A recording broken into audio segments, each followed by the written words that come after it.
ஆக மொத்தம் இந்த உலகத்துல ரொம்ப கடினமானது எதுன்னா தன் குற்றத்தை ஏற்றுக்கொள்வது. தான் மேல குற்றம் அப்படிங்கறத ஏற்றுக்கொள்றதுக்கு மனதே வராது. சாதாரண முள்ளு குத்துனாலே முள்ளுல போய் காலை வச்சு நம்மளே அது குத்துற அளவுக்கு கொண்டு போய் காலை வச்சுக்கிட்டு முள்ளு குத்திருச்சு. குத்துனது முள்ள நம்மளா தேடி அதுவா தேடி வந்து குத்துச்சு. நம்ம தானே காலை கொண்டு போய் அதன் மீது வச்சோம். இங்கேயாவது ஒரு இதுல இடிச்சுக்கிட்டு செவரு இடிச்சிருச்சு கதவு இடிச்சிருச்சுன்னா நாமளா எப்பொழுதுமே இப்படிதான் மனித இயல்பே இதுதான். வேற உதாரணம் சொல்லணும்னு வைங்களேன், மைக்கு நல்லா இருக்கும், சரி, தொண்டை கட்டி இருக்கு, யாருக்காவது நமக்கே யாருக்காவது என்ன சொல்லுவோம், மைக் தொண்டை சொல்லுவோமா இல்லையா? இது இயல்பு. ஆக மனிதனுடைய இயல்பு எப்பொழுதுமே தனக்கு ஒரு பிரச்சனை அப்படின்னா வழக்கறிஞர் மாதிரி வாதாட ஆரம்பிச்சிருவோம். அடுத்தவருக்கு ஒரு பிரச்சனைனா நீதிபதி மாதிரி இருந்து அதை தீர்ப்பு சொல்ல ஆரம்பிச்சிருவோம். இது இயல்பு, இதை மாற்ற முடியாது. ஆக அந்த நிலையில இருந்து மாறி இருக்குன்னா கொஞ்சம் ஞானம் வேணும். அந்த ஞானம் அப்படிலாம் கிடந்துருச்சுன்னா அதை கடந்து போனா ஞானி ஆயிடுவாங்க. ஆக நீங்க இந்த அற்புதமான வேலையில நான் மானை தேடி வந்திருக்கேன், எனக்கு சொந்தமான மானு, நீங்க மானை கொடுக்கறதுக்கு அனுமதி கொடுங்க அப்படின்னு நேற்றைக்கு வந்து மானை கொடுத்து வச்சுட்டு இன்னைக்கு மானை வந்து நீங்க கேக்குறீங்க அப்படின்னா இந்தாங்க உங்களுக்குரிய மானை நான் வச்சிருக்கேன் கொடுத்துறேன்னு கொடுத்து அனுப்பலாம். உங்களை யாருன்னு எனக்கு தெரியாது. முதல்ல வந்தவர் யாராக இருந்தாலும் வந்தவருக்கு உபசரணை கொடுக்கணும். வந்தவர்களை வந்து வாங்க அப்படின்னா விருந்தோம்பல் அப்படிங்கிறது சாதாரணது கிடையாது. தமிழர் பண்பாட்டுல விருந்தோம்பல் ரொம்ப முக்கியமான ஒன்று. அதான் ஓக்க குழையும் அணிச்ச முகம் திரிந்து நோக்க குழையும் விருந்துன்னார் வள்ளுவர். அணிச்ச மலர் எப்படி தொட்டாலே வாடி அப்படியே அது ஒரு மாதிரி வாடி போயிடுமோ அந்த அளவுக்கு மென்மையானது. அது போல வீட்டிற்கு வரக்கூடிய விருந்தினர்கள் முகம் கடிந்து பார்த்தா மனம் வாடிடுவாங்கன்ற மாதிரி எழுதப்பட்டிருக்கு. அப்ப பாருங்க, விருந்தோம்பல் ரொம்ப முக்கியம் தான். தெரிஞ்சவங்களை உற்றார் உறவினர்களை அழைத்து மட்டும் வைக்கிறதுக்கு வேறு விருந்தோம்பல் இல்ல. யாரு வந்தாலும் முதல்ல என்ன பண்ணுவாங்க, அங்கங்க தண்ணீர் பந்தல் இருக்கும். வயது முதிர்ந்தவங்க, துறவிகள், தெய்வத்தை வணங்குறவங்க யாராவது அப்படியே நடந்து போறவங்க வேணுன்றப்ப தண்ணி குடிச்சுக்கலாங்க. அன்னச்சத்திரம் இருக்கும் அங்கங்க. இன்னைக்கு நீங்க வெளியில போனா ஒரு வாய் தண்ணி சும்மா வாங்கி குடிக்க முடியுமா? 1 லிட்டருக்கு 20 ரூபா 22 ரூபா காசு கொடுக்கணும். அவ பாத்துக்கங்க எந்த நிலைமையில இருக்கணும். ஆக காலம் கலியுகம் ஆக ஆக ஆக ஆக தர்ம தேவதை இன்னைக்கு ஒத்த காலில் நின்று ஆளு முக்கா காலில் நிக்க ஆரம்பிச்சிருச்சு. அந்த நிலைமை வந்துருச்சு. முதல் யுகத்துல தர்ம தேவதை 4 கால்கள் நின்றதா. யுகம் குறைய குறைய காலும் ஒடிச்சுக்கிட்டே வந்திருக்கு. அந்த 4 கால்களும் தான் தர்மம், நீதி, அறம். இதெல்லாம் இன்னைக்கு கால் ஒரு கால தான் இருக்கு. அந்த ஒரு காலம் ஒடிஞ்சுக்கிட்டதற்கு தொங்கிட்டு இருக்குன்னு நினைக்கிறேன். அந்த சூழல்ல வாழ்ந்துகிட்டு இருக்கோம். அந்த காலகட்டத்துல நாங்க பக்தி மார்க்கமா இங்க காவலுக்கு வந்திருக்கோம். நீங்க நல்லா நெற்றி நிறைய பட்டை போட்டிருக்கீங்க. திருநீரு, திருநீருங்கிறது சாதாரணது கிடையாது. திருநீரு அப்படிங்கிறது ஒரு சந்தேகம் வரும். நம்ம எல்லாம் சிவனை நினைச்சு திருநீர் போட்டுக்கிறோம்ல, சிவன் யாரை நினைச்சு திருநீர் இருக்காரு?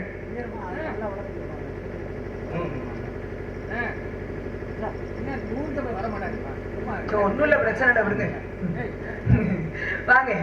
ஆக திருநீரு அப்படிங்கிறது நம்ம எல்லாம் போட்டிருக்கோம் அப்படின்னா திருநீர் வந்து சிவனை நினைச்சு சைவ சமயன்றதுக்கு அடையாளமா போட்டிருக்கோம். அவர் ஏங்க போட்டிருக்காரு? அவர் நெத்தியில வந்து பெரிய பட்டம் அடிச்சிருக்காரு. சிவனுடைய லிங்கங்கள்லையும் பார்த்தீங்கன்னா சரி அண்ணே கஜகஜன் அதை கவனிங்க. அது ஏன்னு நான் வந்து நிக்கும் போதெல்லாம் யாராவது ஒருத்தர் ஏதாவது பேசிட்டு இருக்கீங்க. அதானே நானும் பண்ணிட்டு இருக்கேன். சரிதான் வாங்க, ஒன்றும் பிரச்சனை இல்லை. எது எப்படியோ ஆளே இல்லாட்டியும் சரி உங்களுடைய வேலையை சிறப்பா செஞ்சுட்டு தான் போவாதுங்கிறது வந்து எங்களுடைய கடமை. அதனால வாங்க. ஆனா அவரையே திருநீரிட்டு இருக்காரு. நம்ம எல்லாம் வினைகள் எல்லாம் போகணும்னு திருநீரிட்டு இருக்கோம். நம்ம வினைகள்லாம் அவரை தேடி வரவங்க வினைகள்லாம் போடுமா. இன்னொன்னு என்ன தெரியுமா, ஒரு தலைவர் இருக்காருன்னா அந்த தலைவரே இந்த வழியை கடைபிடிக்காட்டி நம்ம எப்படி கடைபிடிப்போம்? அப்புறம் சொல்லிடுவாங்க இந்த தலைவரே பட்ட விடாம இருக்காரு, நம்ம ஏன் பட்ட விடணும்? அதனால கூட இருக்கலாம்னு சொல்ல வரேன். ஆக இந்த திருநீருக்கு அவ்வளவு மகிமை உண்டு. திருநீருங்கிறது உடம்புல இருக்க திருநீரெல்லாம் வெளியில எடுத்துருங்கிறாங்க. மேலான செல்வமா விபூதினா அந்த திருநீரை நெத்தினரே அடிச்சிருக்கீங்க. வாய் திறந்தா தேவாரம் திருவாசகன்னு இலக்கியங்கள், பக்தி இலக்கியங்களை பத்தி பேசுறீங்க. இவ்வளவு பக்தி இலக்கியங்களை பத்தி பேசுற நீங்க இது நல்ல வேலைன்னு ரொம்ப கொண்டு போய் உயர்வான இருக்கக்கூடிய புராணங்கள்லயே சிறிய புராணம் எதுனா பெரிய புராணம் தான்.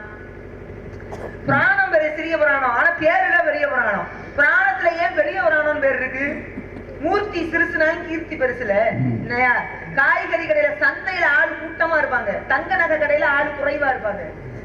அதுக்காக காய்கறியும் தங்கத்தையும் வச்சு பார்த்தா எது உயர்ந்ததுன்னு இருக்குல்ல. அந்த மாதிரி பெரிய புராணங்கிறது அளவுல நூல் சிறிதாக இருக்கலாம், ஆனா அது இருக்கக்கூடிய அடியாறுகளினுடைய பெருமை மிக பெரியது. அதான் அதுக்கு பெரிய புராணம்னு பேரு. அப்படிப்பட்ட பெரிய புராணம் சொல்றீங்க, இவ்வளவு பேசுறீங்க, ஆனா மான்குட்டி இருக்கு அப்பட்டமா அடிச்ச மாதிரி பொய் பேசுறீங்களே. நான் பொய் சொல்ல வேண்டிய அவசியம் இல்ல, நான் உண்மையை மறைக்கணும் சொல்றாங்க. சொல்லுங்க, இந்த கூட்டத்துல யாராவது ஒருத்தர் நான் பிறந்ததுல இருந்து நான் பொய்யே பேசினதுல சொல்ல முடியல. அப்படி சொல்ல முடியாது. ஏதாவது ஒரு சந்தர்ப்பத்துல சூழ்நிலையில பொய் சொல்லியிருப்போம்.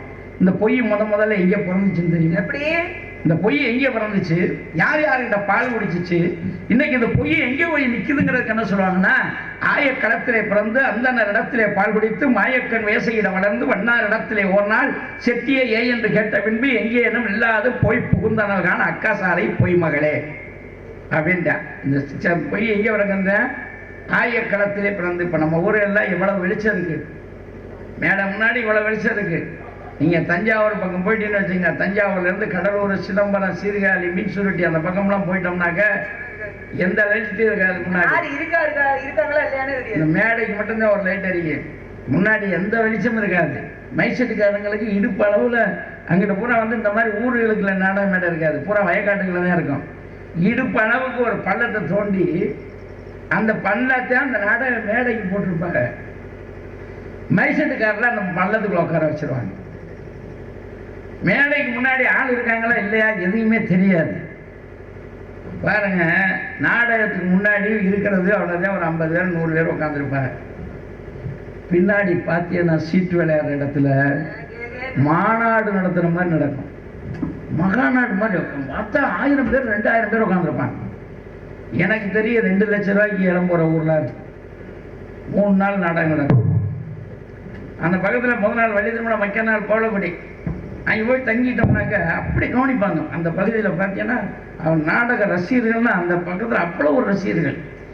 அங்கெல்லாம் பார்த்தோம்னாக்க நான் அந்த சீட்டு விளையாடுற இடத்துல பார்த்தீங்கன்னா மூட்டையில் கட்டிட்டு வருவாங்க, கீழே காசை கீழே மேலே கீழே மேலே கீழே மேலேன்னு காசு தோற்று போயிடும். இந்த காசு தோற்று போனாலும் பக்கத்தில் இருக்கிற அந்த கடன் கேட்குற கன்றாரியை பார்க்கணும். அண்ணே ஒரு 50 ரூபா விடுனே, சத்தியமா சாமி சத்தியமா கப்பையாவது சத்தியமா காலையில் தந்துடுறேனே, வீட்டில் இருக்குனே, வீட்டில் இங்கே 25 காசு இருக்காது. ஆனால் அந்த விட்ட முதல்ல பிடிச்சி போடணுன்றக்காக எத்தனை பொய் சொல்ல முடியுமோ அத்தனை பொய்யும் சொல்லி மேற்கொண்ட இடத்துல 50,000 மேற்கொண்ட இடத்துல 50,000 1 லட்சத்தை வட்டிக்கு வாங்கி விட்டதை பிடிக்கிறேன்னு அதையும் தோத்துவிட்டு நிறைய ஆள் ரோட்டில் திடீர்னு பல குடும்பம் கெட்டுக்கிறவத்து போச்சு. அதை தெரிஞ்சு சொல்கிறேன். அந்த பொய் எங்கே பிறந்துச்சு சொல்கிறேன், சூதாட்ட களத்தில் தானே பொய் முதல்ல பிறந்துச்சு. அடுத்து எங்கே பிறக்குதுன்ற அந்த இடத்திலே பால் குடித்து, ஆயக்களத்திலே பிறந்து அந்த இடத்திலே பால் குடித்து. இன்னைக்கு நம்ம பட்டாச்சாரியார், சிவாச்சாரியார்கள் வேத மந்திரங்கள் வலிக்க 3 கருட பகவான் வந்தார். அவ்வளவு சிறப்பா நடந்துச்சு. அன்னைக்கு எங்க புதுக்கோட்டையில ஒரு கும்பாபிஷேகம் நடந்துச்சு. காலையில 9 மணில இருந்து 11 மணி வரைக்கும் மேல மேல பார்த்துக்கிட்டு இருந்தா காக்கா கூட வரல. அதுக்கு என்ன காரணம், அங்கே சரியான வேத மந்திரங்கள் உச்சரிக்கப்பட்டிருந்தா கருட பகவான் கண்டிப்பா வருவார். அதனாலதான் இந்த பொய் யாருக்கிட்ட பால் குடிக்குதுன்னு சொல்றேன். அந்த இடத்திலே பால் குடித்து மாயக்கண் வேசையிட வளர்ந்து அவர் மந்திரத்தை சொல்லிக்கிட்டே இருப்பாரு. ஏதாவது 4 மந்திரத்தை கூட விட்டாருன்னா நமக்கு மாயக்கண் வேசையிட வளர்ந்து வண்ணார் இடத்திலே ஒரு நாள் அவர்கிட்ட ஒரு நாளைக்கு போய் தங்குமா. ஐயா சாமி, இந்த துணி ஓட்டு 1 மாசம் ஆச்சுல, அதை எப்பத்தான் செலவு பண்ணி முடிப்பிய அப்படின்னா, செலவு பண்ணாம வீட்டில் அழுக்கா இருந்தா கூட சொல்லுவாங்களாம், செலவைக்கெல்லாம் போயிட்டு வந்துருச்சு, பெட்டி மட்டும்தான் போடணும், இன்னைக்கு பெட்டியை போட்டு நாளைக்கு தந்துடுறேன் அப்படின்னு ஒரு பொய்யை சொல்லிடுவாங்களாம். அந்த பொய்யை சொல்லிட்டோம்னா அன்னைக்கு அந்த ஆட்டுக்கு குளத்துக்கு எடுத்துட்டு போய் துவைச்சி காய வச்சு அன்னைக்கு பெட்டியை போட்டு மறுநாள் நாள் கொண்டாந்து கொடுத்துருவாங்களாம். அதனாலதான் சொல்றேன், வண்ணார் இடத்துல ஒரு நாள் செட்டியை ஏ என்று கேட்ட பின்பு எப்படி இருந்தாலும் அப்பச்சிமாருக்கு பொய் கணக்கு எழுதிடுவாங்களாம். அது எங்க சங்கத்துல பார்த்தோம்னு நமக்கு இப்பதான் சங்கத்துல பிரச்சனையே இல்லாம இருக்கு. அப்பச்சி கடையை காலி பண்ணோம்னா, அதுக்கு முன்னாடி பார்த்தோன்னாக்கா சாயந்தரம் ஆனா சண்டை இல்லாத நாளே இருக்காது. எப்படி இருந்தாலும் போய் கணக்கு எழுதிட்டு வரவர், எப்படி இருந்தாலும் நம்ம ஆளைய கண்டுபிடிச்சிருவாங்க ஏயோ அப்படின்னு. அதனாலதான் சொல்றேன், ஐயோ செட்டியே ஏ என்று கேட்ட பின்பு எங்கேனும் இல்லாது போய் புகுந்தனால்கான அக்கசாலை பொய் மகளே. கடைசியில் இந்த பொய் எங்கே போய் தங்குதுன்னு சொல்றேன். அக்கசாலைன்னா என்ன, நகை செய்கிற இடம். கடைசியில் இந்த பொய் எங்கே போய் தங்குதுன்னு சொல்றேன், நகை செய்கிற ஆசாரியிடத்தான் போய் இந்த பொய் தங்குது. அதனால பொய் சொல்ல வேண்டிய அவசியம் இல்லைங்க. உங்களுக்கு சம்மதம் கொடுங்க. அவசியம் உங்களுக்கு இல்லை அப்படின்னா உண்மையை மறைக்க வேண்டிய அவசியம் எனக்கு கிடையாது. வாங்க இங்க வாங்க. நீங்க சொன்ன மாதிரி ஒரு மனிதனுக்கு நல்ல நேரம் கெட்ட நேரம் சொன்னீங்களே, என்ன சொல்றாங்க? செம்ம ராமர் வனத்திலே சீதையை சிறை வைத்ததும், தீதிராத ஒரு 3 துரியோதனன் படை மாண்டதும், தர்மபுத்திர நாளிலே வனவாசம் அப்படி போனதும், சத்திய மாமுனி 6 2 காலிலே தலை போண்டதும், இன்மை 8 வாலி பட்டம் இழந்து போம்படி ஆனதும், ஈசனார் ஒரு 10 தலையோட்டிலே இறந்துண்டதும், வன்மையுற்றிட ராவணன் முடி விழுந்ததும் 12 அப்படிங்கிறான். ஒரு மனிதனுடைய கிரகத்துல 6 7 அதாவது 2ஆம் இடம் 4ஆம் இடம் 6ஆம் இடம் 8ஆம் இடம் 10ஆம் இடம் 12ஆம் இடத்துல எல்லாம் வல்ல அந்த சனீஸ்வர பகவான் உட்கார்ந்தாருன்னா எவ்வளவு பெரிய ஆளா இருந்தான்னு. சிவனுக்கே 10ஆம் இடத்துல உட்கார்ந்ததுனால சிவனை போய் சுடுகாட்டில் நிற்கிறேன். எவ்வளவு பெரிய ஆள். நீங்க சொன்ன மாதிரி ராவணேஸ்வரன் எவ்வளவு பெரிய ஆள். வாரணம் பொருந்த மாறும் உரையதை எடுத்ததோடும் நாளது முடிவிற்கப்பட எம்பட உரைத்த நாமம் தாரணை மௌலிகத்தை வீரத்தை களத்தி போட்டு இறங்கையோடு இறங்கை கொடுக்க. இதுதான் எனக்கு ரொம்ப பிடித்தமான ஒரு வள்ளியல். அப்படின்னாக்க இவங்களை எனக்கு ரொம்ப பிடிக்கும். என்னன்னு கேட்டாக்க, நம்ம பேசுறோம்னாக்க அந்த பேச்சை ஒரு கவியை பேசுறோம்னா அந்த அதுல இருந்து தொடர்ந்து பேச தெரியணும். படிச்சிருக்கணும். அது எதையுமே தெரியாம அவங்களும் பேச மாட்டாங்க, பேசுறவங்களையும் பேச விட மாட்டாங்க. இருக்கிறாள் என்ன மத்தியில ஒரு அருமையான அந்த இடத்துல ஐயா பாட சொல்றாரு. அதுக்குதான் வந்துட்டு அந்த பச்சி சாப்பிட போன பக்கம் வேணும். அதிகாரம் பேசுவாங்க. கேட்டாரா இங்கே எதை பார்த்தாரா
கையில் வைத்து காத்திருந்தால் காலடியில் காத்திருக்கும்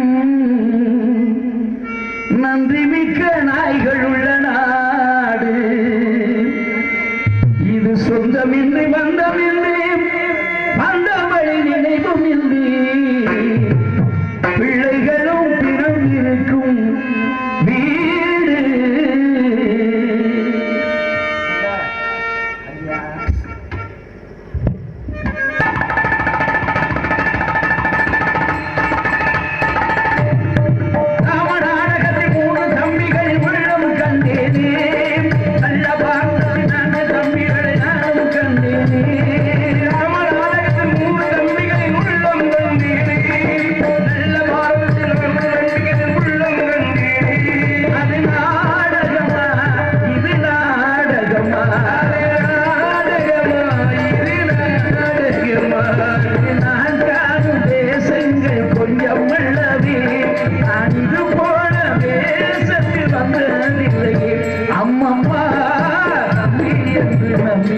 அவன் உன்னை வளர்த்தான், தாயையும் தந்தையையும் தன்னை நினைத்தான். அவன் நமக்காக வாழ்ந்த உள்ளும் உள்ளது. அம்மம்மா தம்பி என்று நம்பி அவன் உன்னை வளர்த்தான்.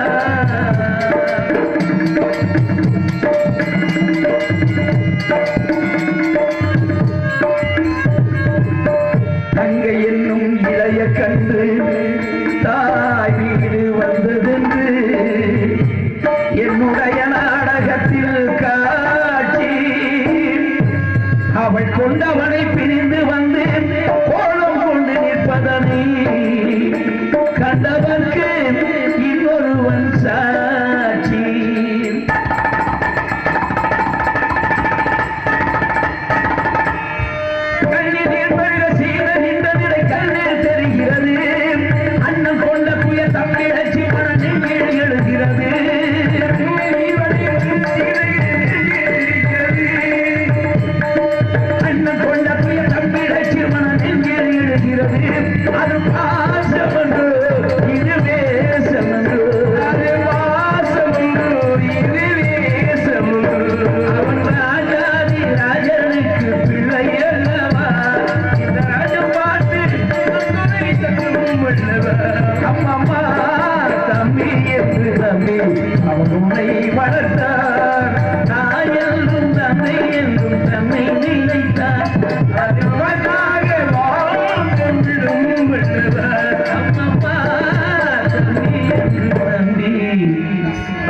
வந்து கேட்டாரு.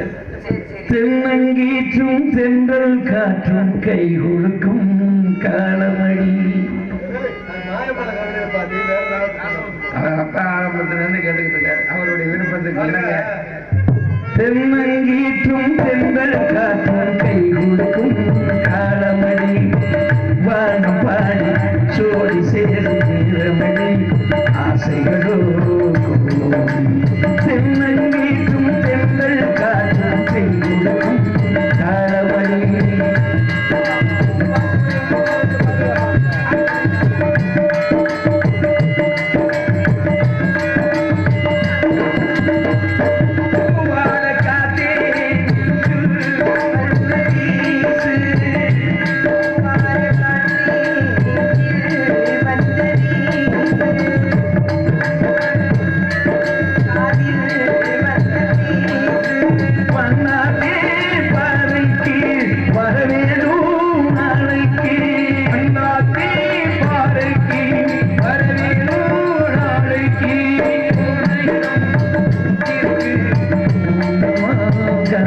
நீங்க சொன்ன மாதிரி ராவணேஸ்வரன் இருக்கிற தன்னுடைய வீரத்தை களத்துல கொண்டு போறான். யாரா இருந்தாலும் பக்தி மட்டும் வச்சுட்டு சாமியை மட்டும் கூப்பிட்டு பண்றதெல்லாம் அயோக்கியத்தனமா இருந்தா தெய்வத்தோட அருள் இருக்குமா? நெத்தி நிறைய பட்டை அடிச்சு சிவசிவான்னு எந்நேரம் பாருங்க. ராவணேஸ்வரன் கைலாயத்துல தப்பு பண்றான். கைலாயத்தை சுற்றி எப்பொழுதுமே நிறைய முனிவர்கள் தவம் பண்ணுவாங்க. எல்லாரும் அமைதி அவங்கவுங்க பேசாம தவம் பண்ணிட்டு முன்னாடி உட்காந்து தயவு செய்து புகை பிடிக்காதீங்க, எனக்கு சுத்தமா சேராது. அமத்துங்க, அதை தயவு பண்ணி அமத்துங்க. இவ்வளவு இடைஞ்சல் எல்லாரும் உட்காந்து இவ என்ன பண்றான்னா பயங்கரமா தன்னை வருத்திக்கிட்டு அலற ஆரம்பிச்சிடறான். இந்த அலறல் சத்தத்துல எப்படி எல்லாரும் உட்காந்து தவம் பண்ண முடியும்? ஆனா அவங்கவுங்க அவங்க வேலையை பார்த்தாங்க. ஒருத்தர் மட்டும் என்ன பண்ணாரு தெரியுமா? ஏன் இவன் இப்படி அலறான்? இவன் சத்தம் வெளியில அப்படியே அபோரமா கேக்குது, பயங்கரமா. என்னால தவம் பண்ண முடியல. எழுந்து வந்து கேக்குறாரு, என்னப்பா உனக்கு பிரச்சனை, ஏன் அப்படி அலற, ஏன் அப்படின்ற மாதிரி. ராவணே சொன்ன, எவ்வளவோ என்னை வருத்திக்கிறேன், இறைவன் ஈசன் எனக்கு என்ன காட்சி கொடுக்கல, கைலாயத்தை அசச்சும் பார்த்துட்டேன். அதைத்தான் வந்து கம்பர் பாடி இருப்பார். வெள்ளருக்கு சடமுடியின் வெற்படுத்த திருமேனி மேலும் கீழும் எல்லருக்கும் இடம் இன்றி உயிரிருக்கும் இடம் நாடி இழைத்தவாரோ கல்லிருக்கும் மலர் கூந்தல் ஜானகியை மனச்சிறையில் கறந்த காதல் உள்ளிருக்கும் என கருதி உடல் புகுந்து தழுவியதோ ஒருவன் பாலி. என்ன அழகான வரிகள்ல ராவணன் சீதமேல வச்சிருந்த காதல் உடம்புல எங்க இருக்குன்னு தேடி சல்லடையா தொலைச்சிருச்சான் ராமபானம். என் பொண்டாட்டிய காதலிச்சு இந்த காதல் உடம்புல எங்கடா இருக்கு, அதை விட மாட்டேன் அப்படின்னு கம்பர் எழுதியிருக்கிறேன். இருங்க, இப்ப ராவணனை பார்த்தா எனக்கு ஒரு வழி சொல்லுங்கன்னா, இறைவனை வசியப்படுத்தா ரெண்டு வேணும், ரெண்டு விஷயம். ஒன்று அன்பால, இன்னொன்று இசையால. அன்பால் மட்டும் அன்பே சிவம் முடிச்சுட்டாங்க. எல்லா சமயமும் போதிக்கிறது அன்பத்தான். ஒண்ணு அன்பு காட்டு, அன்பு வரையினா உங்களுக்கு தான் இசையில தான் நீ பெரிய ஆளாச்சு. இசை மீட்டு இறைவனை பாடினார். சாம வேதங்கள் இருக்கக்கூடிய கானங்களை எடுத்து பாடினார். வீணை ஈன வாசிக்கிற சாதாரண ஆனவன் வீணை கொடியோனவன். வீணையை அவனால உருவாக்கவும் முடியும். வீணை தயாரிக்கிறதும் தமிழ்நாட்டுல தஞ்சாவூர்ல தான் வீணை தயாரிப்பாங்க. வீணையை தயாரிக்கணும்னா அதுக்கு எத்தனை நாள் ஆகும்? ஒரு பலாமரத்தை எடுத்து அதுல நாதம் வர அளவுக்கு அதை வடிவமைச்சு அதை காத்திருந்து அதன் பிறகு தந்தி குடிச்சு. இன்னைக்கு இருக்கிற வீணைக்கு 7 தந்தி தான். நாம மீட்டர் தந்தி 4, ஸ்ருதி தாள தந்தி 3, மொத்தம் 7 தந்தி. ஆனா அன்னைக்கு இருக்கிற வீணைகளுக்கு எல்லாம் நிறைய தந்திகள், 1000 தந்தி இருந்துச்சா. ஆக அப்படியெல்லாம் வீணையை செய்யக்கூடிய அளவுக்கு வீணை அவன் வடிவமைப்பானா? வீணை அவனுக்கு செய்ய தெரியுமா? வீணையை வடிவமைத்து வாசிக்கக்கூடிய அளவுக்கு பெரிய ஆளு. அப்படிப்பட்ட அவன் இசை பாடுனா இறைவன் இறங்கி வந்துட்டாரு. என்னப்பா பயங்கரமா உன்னுடைய இசையினுடைய அந்த இது தாங்க முடியாம இறங்கி என்ன வேணும்னு கேட்டாரு. பாராட்டி கொடுக்கப்பட்டதான் என்று ஒரு வாளை கொடுத்தாரு. அதன் பிறகு வரத்தையும் கொடுத்தாரு. வரத்தை அவர் கொடுத்தாரு, வாங்கினாலும் போயிட்டான். இப்ப இந்த வழி காட்டினார்ல ஒரு ஆளு. அப்பதான் ஈசன் கேட்டாரு, அவங்க வேலையை பாக்குறாங்களையா, உமக்கு மட்டும் என்னையா பிரச்சனை? பேசாம வேலையை பார்க்காம எழுந்து வந்து எதுக்கு அவனுக்கு வழி சொன்னேன்னு கேட்டார். அவர் தான் பாக்கீஸ்தர் அப்படின்ற முனிவர். அதான் கேட்டாரு, இல்ல அவன் ரொம்ப துயரத்துல இருந்தா அலறு, நான் அந்த சத்தம் தாங்க முடியல, அதனாலதான் வந்து வழி சொன்னேன். பத்தியா, நீ என்னை அடைவதற்குரிய வழிய நல்லவனுக்கு இல்லையா சொல்லணும், நல்லதை கெட்டவனுக்கு ஏன் சொன்ன? அதனால நீ கைலாயத்தில் இருக்கும் தகுதி இழந்து விட்டாய். பூமியில் சென்று மனிதனாக பிறந்து ஒரு 70-80 வயசு வரைக்கும் என்னை மறந்துடுவேன்னு கொடுத்த சாவம் தான் வாக்கீச முனிவர் பூமியிலே வந்து திருநாவுக்கரசர் என்ற அப்பராக பிறந்து கிட்டத்தட்ட வயது முதிர்ந்த பிறகு இறைவனுடைய மகிமையை தெரிஞ்சு போய் சேர்ந்தார். ஏன் சொல்றேன்னா, நம்ம நன்மையே சொல்றதா இருந்தாலும் நல்லவங்களுக்கு சொல்லணும், கெட்டவனுக்கு நன்மை சொன்னா அதுவும் பாவம் தானா. நீங்க சொன்ன மாதிரியே தாங்க, ஒவ்வொரு மனிதனுமே ஒண்ணு சொந்த புத்தி வச்சு பொழைச்சுக்கணும், இல்லைன்னா சொல்லு புத்தி கேட்டு நடந்துக்கணும். நீங்க ரெண்டு புத்தியுமே இல்லாதவனுடைய நிலைமை நீங்க சொன்னீங்க. அதாவது ராமாயணம் படிக்கும் போது என்னை அறியாம நான் அழுதது எந்த இடம்னா ராவணேஸ்வரர் இறந்து கிடக்கும் காட்சி.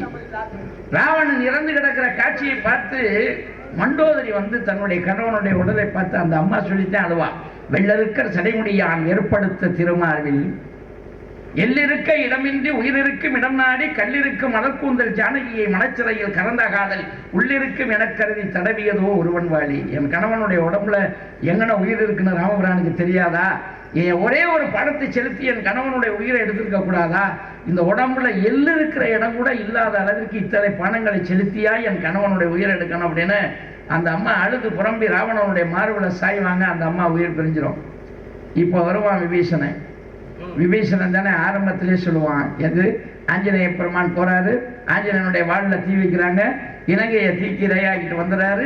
மறாவது நாள் ராவணேஸ்வரர் மந்திரி சபையை கூட்டி மந்திரிகளை எல்லாம் கூப்பிட்டு, ஒரு சாதாரண ஒரு குரங்கு இவ்வளவு பெரிய சேதத்தை உண்டு பண்ணியிருக்க, இதை பத்தி நீங்க எல்லாம் என்னையா சொல்றீங்க அப்படின்னு கேட்கிறாரு. எல்லா பேருமே ராவணனுக்கு சாதகமான பதிலத்தையும் சொல்றாங்க. ஆனா ராவணன் செய்யறது தப்புன்னு எடுத்து சொன்னது ராவணனுடைய தம்பி விபீஷணன் தான். அவன் தான் சொல்லுவான், மற்றுண்டு கைலாய வரையெடுத்த தோடா வாழி வாழால் கட்டுண்டு நீ கிடந்தாய் அநேக காலம் அவனும் ஆண்டான் முற்றுண்டு குடிமதற்கு முன்னமே சொன்னேன் விடாது போனாள் இட்டு நான் செல்வம்.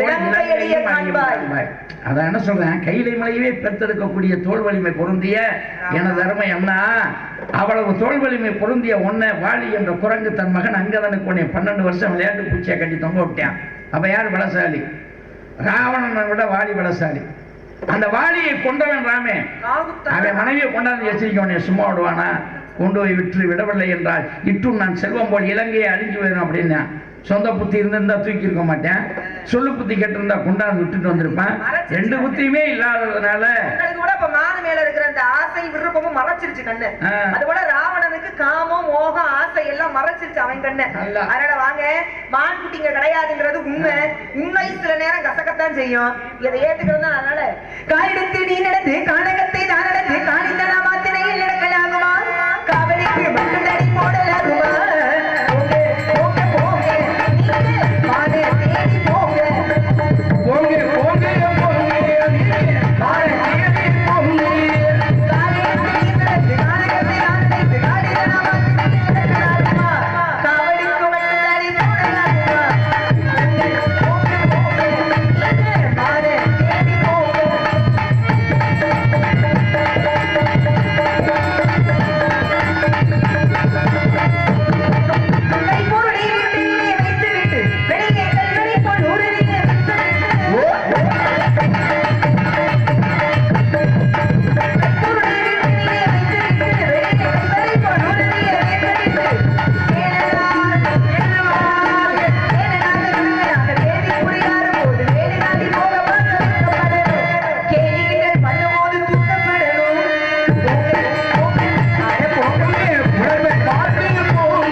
வேட்டைக்கு வந்தது போல உங்களை பார்த்தாலே எனக்கு தெரியல, உங்க மான்குட்டி இங்க இருக்கிறது மாதிரி தெரியல. சொல்றது கேளுங்க. என்ன சொல்றீங்க? மான்குட்டியை சொல்லிடுறீங்களா? ஆன பத்தி மான்குட்டியை பாத்தீங்கன்னா மான்குட்டி எப்படி இருக்கும், அதோட அங்க அடையாள லட்சணங்கள் எப்படி இருக்கும் உங்களால சொல்ல முடியுமா? இதுவே அந்த கருணை வந்து தாழ்த்தி கேட்டேங்கிறப்ப மானுக்கு உண்டான அங்க அடையாளம். ஏன்னா இந்த பணியிலையும் இவ்வளவு நேரம் இப்படி உட்கார்ந்துருந்தேன். 4 நாளைக்கு முன்னாடி நாங்க தான் போனோம். அது பக்கம் மலை அடியாரம். மலை அடியாரத்தை கண்டு உள்ளே உட்கார முடியல, கொட்டைக்குள்ளேயே கல்யாணத்துக்குள்ளேயே உட்கார முடியல, அவ்வளவு துணி. அதுலேயும் உட்கார்ந்தே நாடகம் பார்த்தாங்க. ஆனால் அந்த வகையில் இவ்வளவு நேரம் இந்த நாடகத்தை கண்டுகளித்த அத்தனை ரசிகர் உள்ளங்களுக்கும் இந்த வாய்ப்பை எனக்கு வழங்கிய நமது கிராமத்து பெரியவர்களுக்கும் விழா குழுவினர்களுக்கும் இளைஞர் நற்பணி மன்றத்தைச் சேர்ந்த அன்பு சகோதரர்களுக்கும் எனது சார்பாகவும் எங்களது கலைக்குழுவின் சார்பாகவும் நான் பிறந்த எங்களது எறும்புகுடி வேரோன்பட்டி கோனேறு கள்ளிப்பட்டி ஆகிய 4 கிராமத்தார்களின் சார்பாகவும் நன்றியும் நன்றி கலந்த வணக்கத்தினை உங்களது பொற்பாத கமலங்களிலே சமர்ப்பித்து மனுக்குண்டான அடையாளத்தை சொல்லுங்கள். காயாத கானகத்தே நின்றுள்ள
இரவுக்கும் பகலுக்கும் இனி என்ன வேளை, இதயத்தில் விழுந்தது திருமண மாலை, உறவுக்கு உரிமைக்கு பிறந்தது நேரம், உலகம் நமக்கு இனி ஆனந்த கோலம், இருவதென்பதே இல்லை ஒருவதென்பதே உண்மை, இருவதென்பதே இல்லை ஒருவர் என்பதே உண்மை.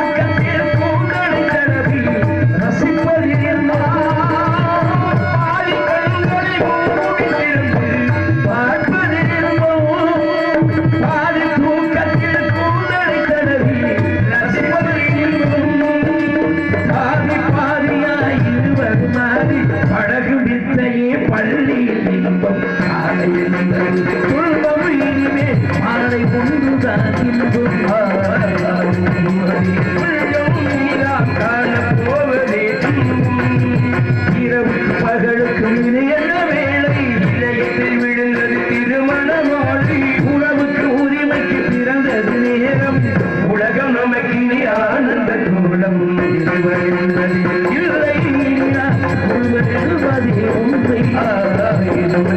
இல்லை நாம் ஒருவர் என்பதே உண்மை.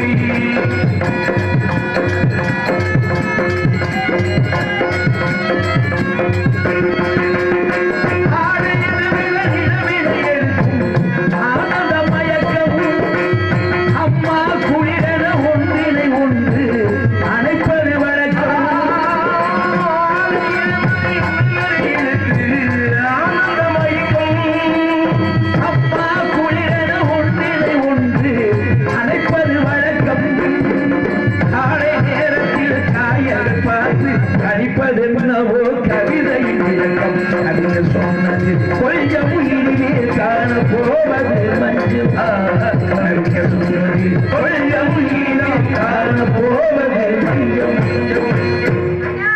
அவையே வாரான்னு வா.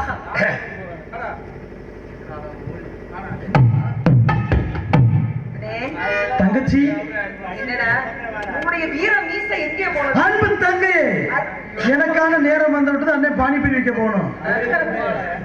அப்படியே பொருத்தமா இருப்பானே. ஆமாக்கா. அவங்க பாக்குற எல்லா வேலைக்கும் பொருத்தமா இருப்பேன். பானிபூரி போர் வைக்கிறது இருக்கடா. தங்கையே மானி தேடி வரும் இல்லையா?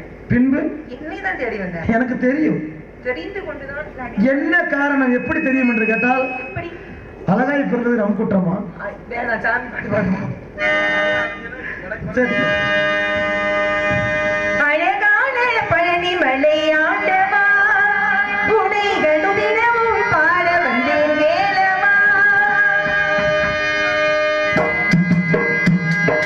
அழகான பழனி மலையாண்டவா, உனைகளும் தினமும் பாட வந்தேன் வேலவா.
வாக்கியம்படி வேடனாகும் வேடனாகி வந்தவன் அடியேனே. வரம் வேண்டும். உலக மக்கள் அறிவார் தேவயானை வள்ளி என்ற பெயரோடு விளங்காமல் வெள்ளி தேவயானை தேவ சமேதர் சண்முகநாத பெருமானாக காட்சி கொடுத்து அருள் செய்ய வேண்டும். வையகத்தோர் அனைவரும் வள்ளி தெய்வயானை சமேத சுப்பிரமணியன் என்றே அழைப்பார்கள். அந்த வரத்தை இப்போதே மக்கள் நாம் அறிஞனோம். உலகட்டும்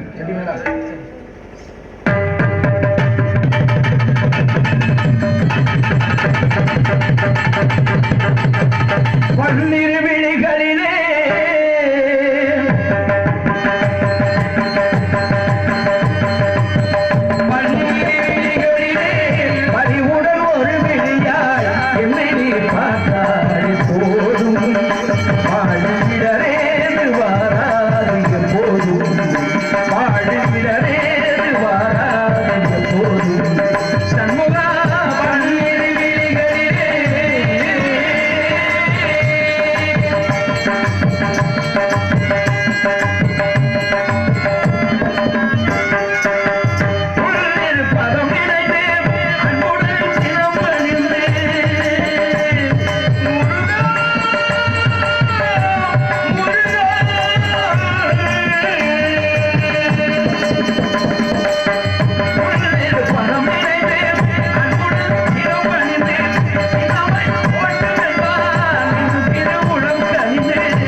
ஆ